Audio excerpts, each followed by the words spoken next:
दूसरा chemical property है reaction with halogen. Reaction with halogen यानी ग्रुप 17 के elements fluorine, chlorine, bromine, iodine and astatine की elements of group 15 form trihalide. कि group 15 element जो है सो ट्राइहेलाइड और पेंटाहेलाइड का निर्माण करते हैं हेलोजन के साथ, हैविंग जनरल फॉर्मूला, जिसका जनरल फॉर्मूला है MaX3 एंड MbX5, जहाँ पर X3 इंडिकेट कर रहा है ट्राइहेलाइड और X5 इंडिकेट कर रहा है पेंटाहेलाइड। और Ma और Mb क्या इंडिकेट कर रहा है, तो Ma और Mb इंडिकेट कर रहा है एलिमेंट्स को, ग्रुप 15 एलिमेंट्स को। Ma बराबर कौन कौन एलिमेंट हो सकता है, तो नाइट्रोजन, फॉस्फोरस, आर्सेनिक, एंटीमनी और बिस्मथ। जबकि Mb जो इंडिकेट कर रहा है सिर्फ फॉस्फोरस, आर्सेनिक, एंटीमनी और बिस्मथ। और X दोनों में X है तो X का इंडिकेट कर रहा है तो हेलोजन एटम को, fluorine, chlorine, bromine and iodine. अब एक क्वेश्चन मन में अराइज हो रहा होगा कि Mb में नाइट्रोजन गायब है जबकि Ma में नाइट्रोजन है। इसका कारण यह है कि नाइट्रोजन जो है सो NX5 का निर्माण नहीं करता है। NX5 का निर्माण इसलिए नहीं करता है क्योंकि जब भी यह नाइट्रोजन NX5 का निर्माण करना चाहता है तो वह खुद में पहले टटोलता है कि क्या मेरे पास उतना एबिलिटी है कि हम हेलोजन के साथ पेंटाहेलाइड बना सकते हैं। तो देखता है कि नाइट्रोजन के पास d ऑर्बिटल खाली है और यही कारण हो जाता है कि नाइट्रोजन जो है सो पेंटाहेलाइड का निर्माण नहीं कर पाता है। और यह क्वेश्चन 1 नंबर में एग्जाम में पूछा जा चुका है। तो देखते हैं कि पेंटाहेलाइड का निर्माण या ट्राइहेलाइड का निर्माण किस तरह से होता है। इसको लिखेंगे एक टेबल के फॉर्म में। Elements nitrogen, phosphorus, arsenic, antimony, bismuth.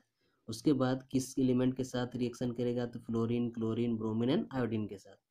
सभी का ट्राइहेलाइड को एक टेबल के फॉर्म में लिखा गया इस तरह से। Nitrogen, phosphorus, arsenic, antimony, bismuth. जब फॉस्फोरस से रिएक्शन करेगा तो formula NF3, PF3, AsF3, SbF3, bismuth F3। Fluorine के साथ उसी तरह क्लोरीन के साथ ट्राइहेलाइड है यानी कि 3 फ्लोरीन, 3 क्लोरीन, 3 ब्रोमीन और 3 आयोडीन के साथ अभिक्रिया करके कंपाउंड बनाएगा। इसी तरह से NCl3, PCl3, AsCl3, SbCl3, BiCl3 हो जाएगा। और अगर ब्रोमीन का बात करें तो नाइट्रोजन जो है सो ब्रोमीन के साथ रिएक्शन नहीं करता है, या तो करेगा भी तो बहुत ही अनस्टेबल कंपाउंड बनाता है। क्यों? क्योंकि ब्रोमीन का साइज और नाइट्रोजन का साइज में काफ़ी अंतर हो जाता है, जिसके कारण अच्छा से ओवरलैपिंग नहीं हो पाता है। इसलिए फॉस्फोरस से रिएक्शन करता है PbR3, AsBr3, SbBr3 और BiBr3, बिस्मथ का ट्राइब्रोमाइड। उसी तरह से नाइट्रोजन फर्दर आयोडीन के साथ जो कंपाउंड बनाता है, या तो नहीं बनाता है या तो बनाएगा तो बहुत ही अनस्टेबल होगा, बहुत ही अस्थिर होगा, तुरंत टूट जाएगा। इसका कारण फिर स्वयं सेम ही है जो अभी दिए थे ब्रोमीन के केस में कि आयोडीन और नाइट्रोजन का साइज में काफ़ी अंतर है, जिसके कारण से जो है सो अच्छा से ओवरलैपिंग ना होने के कारण कंपाउंड अनस्टेबल बनता है। इसलिए इसमें भी दिखाया गया फॉस्फोरस के साथ रिएक्शन आर्सेनिक, एंटीमनी और बिस्मथ के साथ। उसके बाद है पेंटाहेलाइड्स।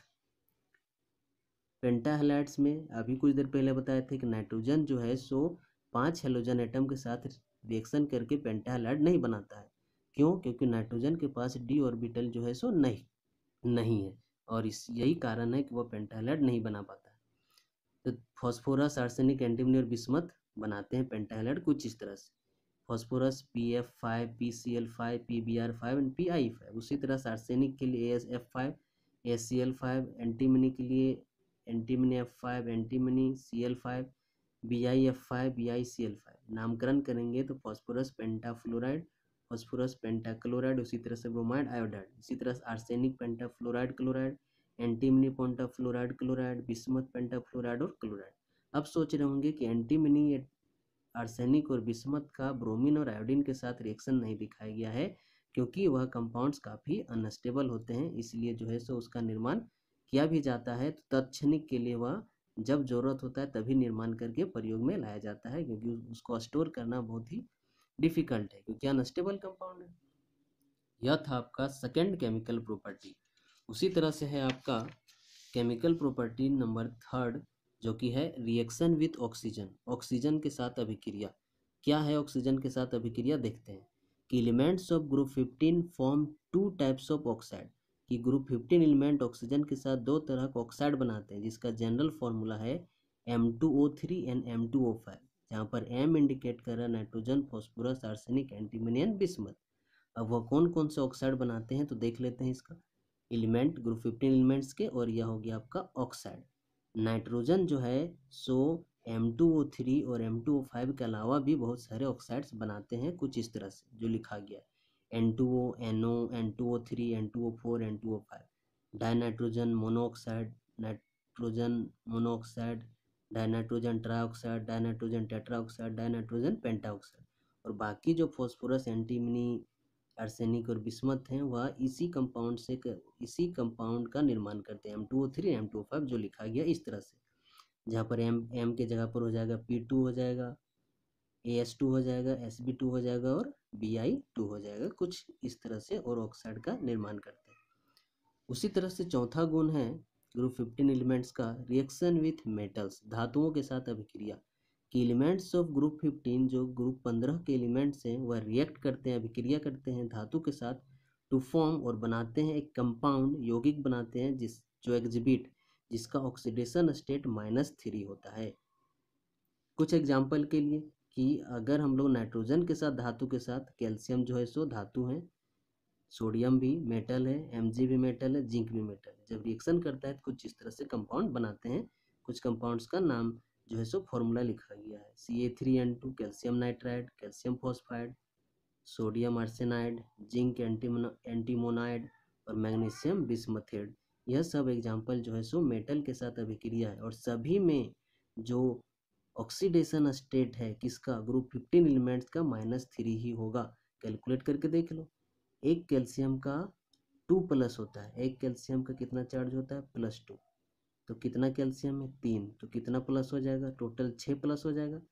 और कितना नाइट्रोजन है 2 ठो, तो इसको इस तरह से निकालते हैं कि Ca3N2 है, निकालना ऑक्सीडेशन स्टेट नाइट्रोजन का कितना होता है, एक कैल्शियम का +2 तो 3 कैल्शियम का +6 हो जाएगा, प्लस इसका ऑक्सीडेशन स्टेट को मान लेते हैं x नाइट्रोजन का, के को नाइट्रोजन है 2 ठो, 2x इज इक्वल टू कोई भी टोटल में चार्ज है क्या, नहीं है, 0 हो जाएगा। अब x बराबर निकाल दो तो 2x इज इक्वल टू -6 हो जाएगा, इसलिए 2 से काट देंगे तो कितना आ गया -3। यही लिखा हुआ है कि जब भी मेटल के साथ रिएक्शन करते हैं तो हमेशा जो है ऑक्सीडेशन स्टेट ग्रुप 15 एलिमेंट्स का -3 होता है, चाहे वह किसी भी कंपाउंड में यहाँ पर जो एग्जाम्पल में लिखा गया हो। यह था आपका केमिकल प्रॉपर्टीज। अगले क्लास में हम लोग पढ़ेंगे कुछ क्वेश्चंस के बारे में, जो कि अभी तक जितना टॉपिक्स पढ़ चुके हैं उसी टॉपिक से क्वेश्चन होंगे, और जो एग्जाम में पूछे जा चुके हैं वही सब क्वेश्चन के बारे में भी चर्चा करेंगे। तो आज के लिए इतना ही।